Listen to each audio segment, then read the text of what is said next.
Hello friends, मैं आपकी दोस्त सुधा सिंह दिव्यांगम चैनल से आप सबका स्वागत करती हूं और आशा करती हूं आप लोग स्वस्थ होंगे। तो फ्रेंड्स, आज मैं एक नई स्टोरी लेकर हाजिर हूं जिसके लेखक हैं संजय नायक शिल्प जी। उनकी एक स्टोरी है झगड़ा, और आशा करती हूं आप लोगों को ये कहानी बहुत पसंद आएगी, और अगर पसंद आती है तो please like comment and share कीजिएगा। मैं झल्लाया हुआ बॉस के केबिन से बाहर आया और ज़ोर से अपनी टेबल पर फाइल फेंक दी। आज का दिन ही खराब था। अभी अभी बीवी से झगड़ा हुआ था और अब बॉस ने अपने केबिन में 100 नसीहतें दे डाली। मैं धड़ाम से अपनी कुर्सी पर ढेर हो गया। मैंने जैसे ही आंखें बंद की, मोबाइल बज उठा। बॉस का ही था। फिर से केबिन में बुलाया था। मैं समझ गया उसने मेरी झल्लाहट और फाइल फेंकना कैमरे में देख लिया है। अब जरूर वो मुझ पर गुस्सा होंगी। मैं मरा सा मुँह लिए उनके केबिन में दाखिल हुआ।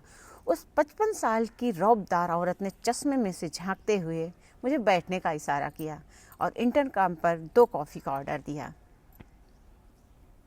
घर से आए कितने दिन हुए? मैं उसके इस प्रश्न पर चौंका।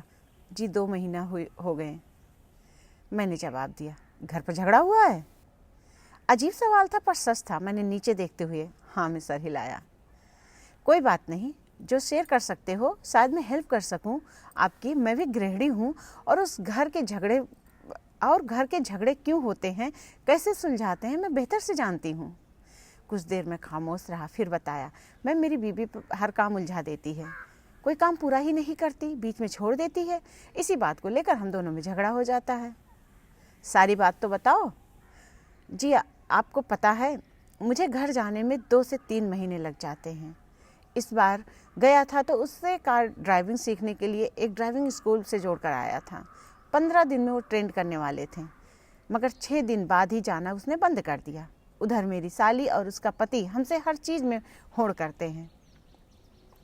उसका पति भी दूर रहता है। मेरी साली ने भी ड्राइविंग स्कूल ज्वाइन किया और वो फर्राटे से गाड़ी ड्राइव कर रही है और मुझे जलाने के लिए अपनी ड्राइविंग को रोज़ व्हाट्सएप पर वीडियो में भेजती है। मुझे बहुत गुस्सा आता है। और मैंने जब बीबी से कहा कि उसने ड्राइविंग सीखनी क्यों बंद कर दी और हर काम अधूरा करती हो, तो इसी बात पर झगड़ा हुआ। ओह अच्छा, तो ये गलत बात है उसकी। कितने बच्चे हैं आपके? जी 3। ओके, शादी को कितने साल हुए? जी 22वां साल है और अभी तक उसे अक्ल ही नहीं आई।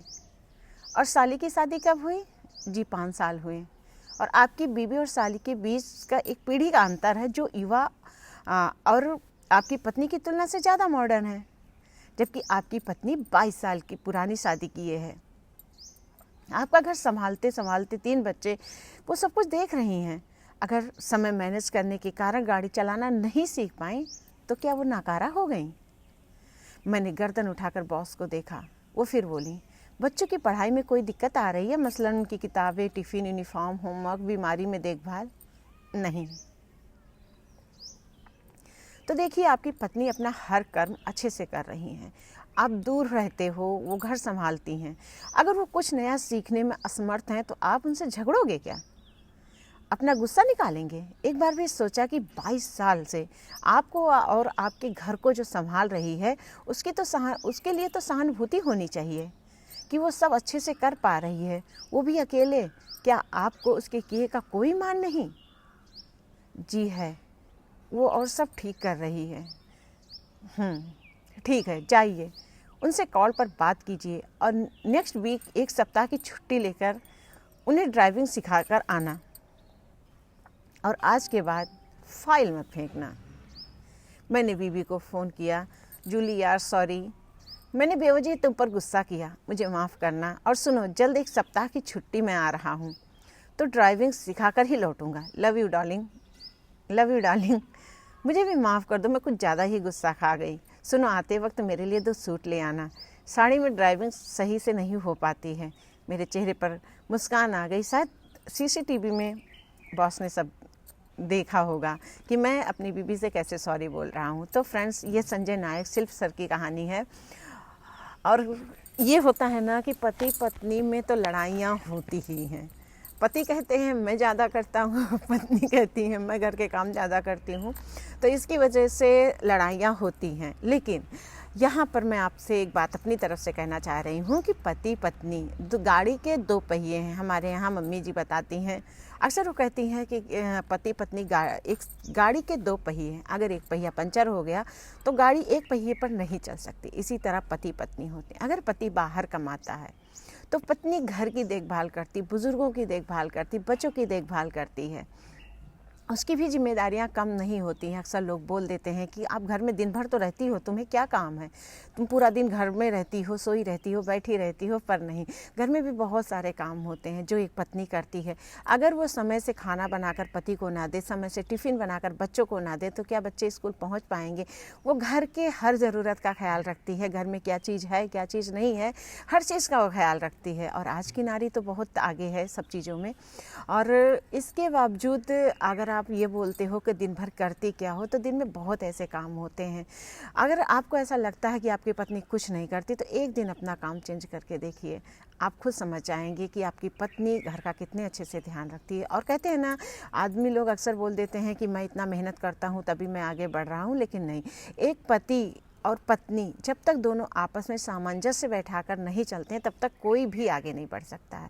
अगर पति स्वतंत्र होकर घर से बाहर पैसे कमा रहे हैं, उन्हें घर की टेंशन नहीं है, घर के परिवार की टेंशन नहीं, बच्चों की टेंशन नहीं, तो इसका मतलब उनकी पत्नी ने उस घर को बहुत अच्छे से संभाला है। वरना लोग अगर घर को न संभालती तो शायद उनका आधा दिमाग घर में रहता और वो पैसे नहीं कमा पाते। तो आप अगर आगे बढ़ रहे हो, तरक्की कर रहे हो, आप अपने ऑफिस में अगर तरक्की कर रहे हो या अपने बिजनेस में तरक्की कर रहे हो, तो कहीं ना कहीं उसके पीछे आपकी पत्नी का हाथ है, जो आपके बुज़ुर्गों का देखभाल कर रही हैं, जो आपके बच्चों का देखभाल कर रही हैं, जो आपके घर का देखभाल कर रही हैं। उनकी भी सपने होते हैं, उनकी भी अपनी इच्छाएं होती हैं जो वो अलग रख देती हैं। हर लड़की चाहती है कि मैं मॉडर्न बन के रहूं, हर औरत चाहती है कि मैं हर चीज़ सीखूं, लेकिन कहीं ना कहीं वो इसलिए सब कुछ छोड़ देती है क्योंकि उसकी पहली जिम्मेदारी उसका परिवार होता है। तो फ्रेंड्स, ऐसे में आप अपनी पत्नी को दोष मत दीजिए। और सर की कहानी तो सच में बहुत ही सीख देने वाली है, और आशा करती हूँ इस कहानी से आप लोग बहुत सीख लेंगे और अपनी पत्नी से ना झगड़ा करके उनसे सॉरी बोलना भी कोई बुरी बात नहीं है। अगर पति पत्नी में लड़ाई हुई है तो अगर आप सॉरी बोलते हैं तो इसमें कोई गलत बात नहीं है।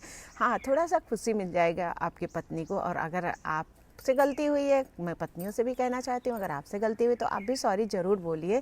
इसमें कोई छोटा बड़ा नहीं होता है। गलती स्वीकारने में झगड़े ख़त्म होते हैं, और आजकल तो झगड़े बहुत बढ़ रहे हैं, खासकर पति पत्नी के रिश्ते में। तो समझदारी से काम कीजिए और अपने घर की तरक्की को आगे बढ़ाइए, अपने घर की पीढ़ी को अच्छे संस्कार दीजिए। तो इसी के साथ मैं फिर मिलती हूँ एक नई कहानी के साथ, एक नई जोश के साथ। तब तक के लिए बाय बाय। और हाँ फ्रेंड्स, अगर ये कहानी पसंद आए तो please like, comment and share कीजिएगा। शेयर तो बहुत कीजिएगा। तब फिर मिलती हूँ, तब तक के लिए बाय।